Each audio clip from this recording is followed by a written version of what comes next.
Hello everyone, आज हम देखने वाले हैं और एक story that is home alone. Home alone यानी घर पे अकेले। अलोन का मतलब होता है अकेला, अकेले, अकेले, इस तरीके से जिस सेंस में यूज़ हो। लड़की के लिए अकेली हम बोलेंगे हिंदी में। अलोन का मतलब अकेला ही समझ के चलिए। यहाँ पे जैसा यहाँ पे सेंटेंस आएगा जिसके लिए आता है हम वैसा उसके लिए यूज़ करते हैं। ओके, फर्स्ट थिंग मैं आपको बता दूं, वीडियो आपको मैक्सिमम रेजोल्यूशन पे देखना है ताकि वीडियो आपको क्लियर दिखे, कम से कम 480 पे, और इससे ज़्यादा में आप देखते हो तो 720 पे, और हाईएस्ट देखोगे तो 1080 पे एकदम क्लियर दिखेगा। वैसे वो आपको 480 पे भी एकदम क्लियर दिखा, 360 पे भी।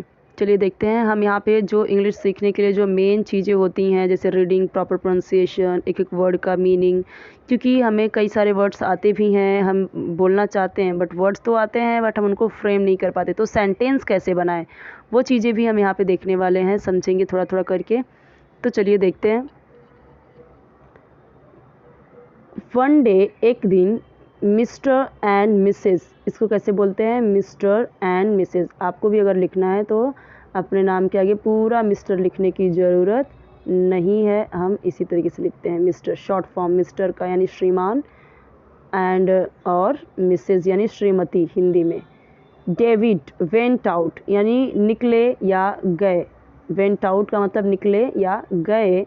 टू अटेंड शामिल होने यानी अटेंड करने। एक चीज़ ध्यान देना है कि ज़्यादातर हमको आता है इंग्लिश के वर्ड्स, हमको पता होता है बट हम उनको हिंदी में बोलते हैं, तो हिंदी में ना बोल के, अब जैसे हमको पता चल गया कि शामिल होने का मतलब या वहाँ पे जाने का मतलब होता है अटेंड करना, तो हम उसको अटेंड ही बोलेंगे। ठीक है, जितना ज़्यादा हम हो सकता है अपने लैंग्वेज में इंग्लिश वर्ड का यूज़ करेंगे। हमें इंग्लिश सीखना है उसके लिए मैं बोल रही हूँ। ठीक है, ओके।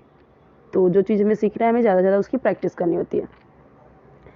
वेंट आउट निकले, टू अटेंड यानी अटेंड करने के लिए, अ वेडिंग शादी, एक शादी। सो एक शादी में शामिल होने के लिए एक दिन मिस्टर एंड मिसेस डेविड गए। ठीक है, मिस्टर एंड मिसेस डेविड एक दिन शादी में अटेंड होने के लिए निकले या गए।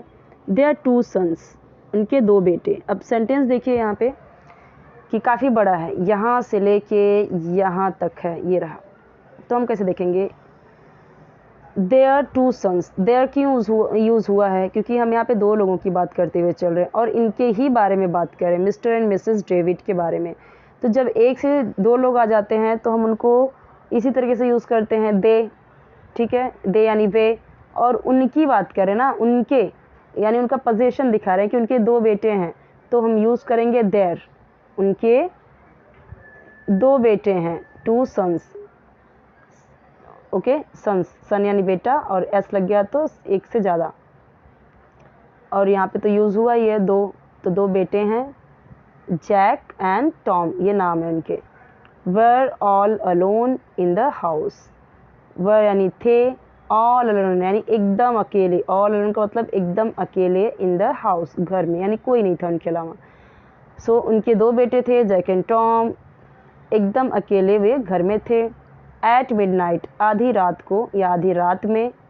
द डोर बेल रैंग, अब ये डूअर नहीं है, जैसे हम देखते हैं पुअर होता है तो उसको पढ़ के हम पुअर के हिसाब से डोर पढ़ते हैं, या अगर मैंने इसको डोर पढ़ दिया तो पुअर को आपको पोर नहीं पढ़ना है, पुअर ही पढ़ना है। So the door bell rang, rang यानी बजा। अब रैंग क्यों हुआ है? देखो, रिंग होता है ना, रिंग, रिंग रैंग रंग। सो रिंग होता है आपका बजना, यानी फर्स्ट फॉर्म होता है, सेकंड फॉर्म यही होता है रैंक, और थर्ड फॉर्म होता है रंग। सेकंड फॉर्म का यूज़ होता है पास्ट इंडेफिनिट टेंस में। डोरबेल रैंग यानी घंटी बजी, पास्ट में बोल रहे हैं घंटी बजी।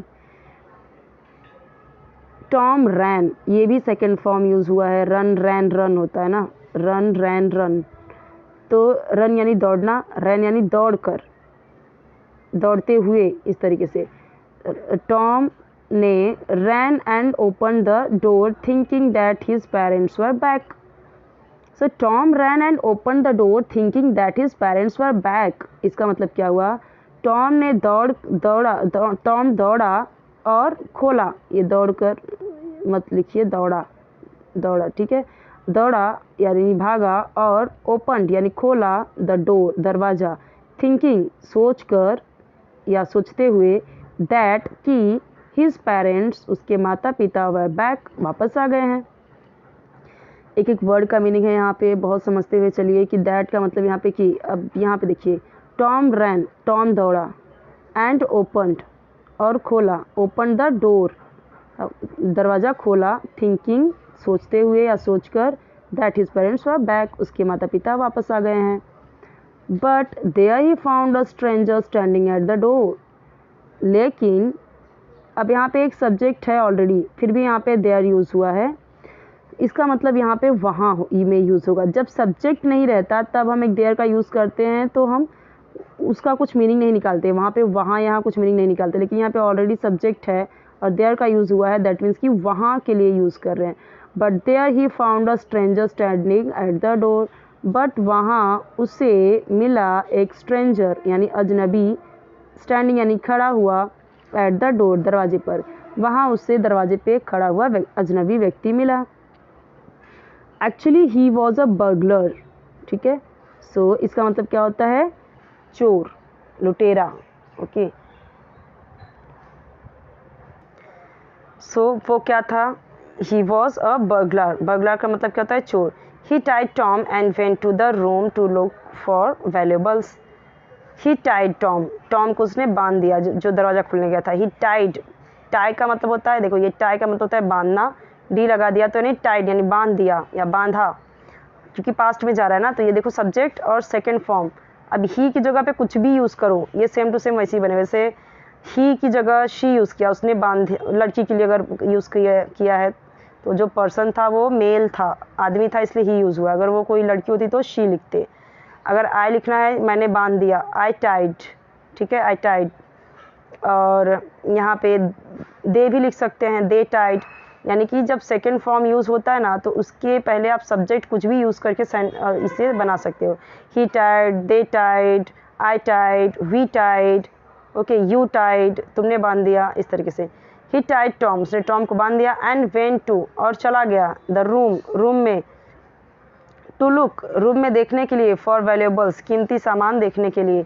But he was unaware of Jack the other brother, but he was unaware, unaware का मतलब अनजान, अननोन, ठीक है, अनअवेयर अननोन था, अनजान था, लेकिन वह था अनजान ऑफ जैक, जैक से वो अनजान था। दी अदर ब्रदर्स, जो दूसरा भाई था, दूसरे भाई जैक से वो अनजान था। When Jack saw the thief, जब जैक ने देखा थिफ को। अब यहाँ पे देखो, जैक सॉ, सेम चीज़ें हैं, यहाँ पे हमने नाम यूज़ किया, तभी भी हमने सेकंड फॉर्म यूज़ किया है, सेकंड सी का सेकंड फॉर्म सॉ हुआ, देखा। तो इसकी जगह पे कुछ भी यूज़ करो सेकंड फॉर्म में, यहाँ पे आप देखो तो सब्जेक्ट कोई भी हो सकता है सेकंड फॉर्म। यही चीज़ नोटिस करना कि सेकंड फॉर्म के पहले हम कोई भी सब्जेक्ट लगा देते हैं, कुछ भी फ़र्क नहीं पड़ता। जैसे वॉज वेयर के पहले सब्जेक्ट हम सोच समझ के लगाते हैं कि आई, ही, शी, इट के साथ वॉज, यू, वी, दे, और प्लूरल के साथ वेयर, लेकिन यहाँ पे ऐसा कुछ नहीं है। सेकंड फॉर्म के पहले हम कोई भी सब्जेक्ट यूज़ कर सकते हैं पास्ट की बात बताने के लिए। जैक सॉ, जैक ने देखा चोर को। He quietly slipped out of the house and complain to the police. He quietly, वह चुपचाप, स्लिप्ड यानी निकल गया। स्लिप का मतलब क्या होता है, धीरे से फिसल जाना, लेकिन यहाँ पे वो फिसल थोड़ी जाएगा, पानी थोड़ी है। तो स्लिप्ड आउट यानी निकल गया, धीरे से निकल गया, यानी चुपचाप निकल गया ऑफ द हाउस, घर से, and complain to the police, और पुलिस में कंप्लेन कर दिया, शिकायत की। कंप्लेन का मतलब हम सबको पता है, तो हम शिकायत की क्यों बोले, हम कंप्लेन बोल सकते हैं ना, शिकायत की। द थिफ गॉट अरेस्टेड, चोर अरेस्ट हो गया, चोर गिरफ्तार हो गया, ओके। सो यहाँ पे देखिए पूरा। अब यहाँ पे देखो काफ़ी कुछ बहुत ही हमें इम्पॉर्टेंट चीज़ें समझने को मिली है। जैसे स्लिप्ड आउट यानी निकल गया, या ठीक है, he quietly slipped out, I quietly slipped out, she quietly slipped out, they quietly slipped out, okay. यहाँ पे कोई भी सब्जेक्ट यूज़ करके हम यहाँ पे बना सकते हैं। एंड कंप्लेंट, कंप्लेन यानी शिकायत की या शिकायत किया, तो ये पास्ट में ही जाएगा ना, कंप्लेन यानी शिकायत करना, बट पास्ट में बोल रहे हैं कि उसने शिकायत किया, शिकायत की, तो कंप्लेंट, ओके।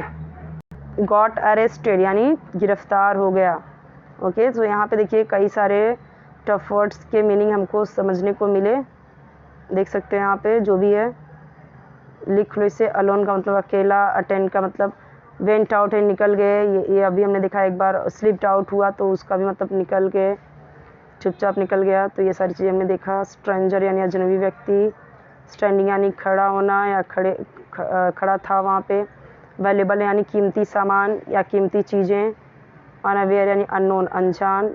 ये सारी चीज़ें जो हैं ये याद कर लीजिए।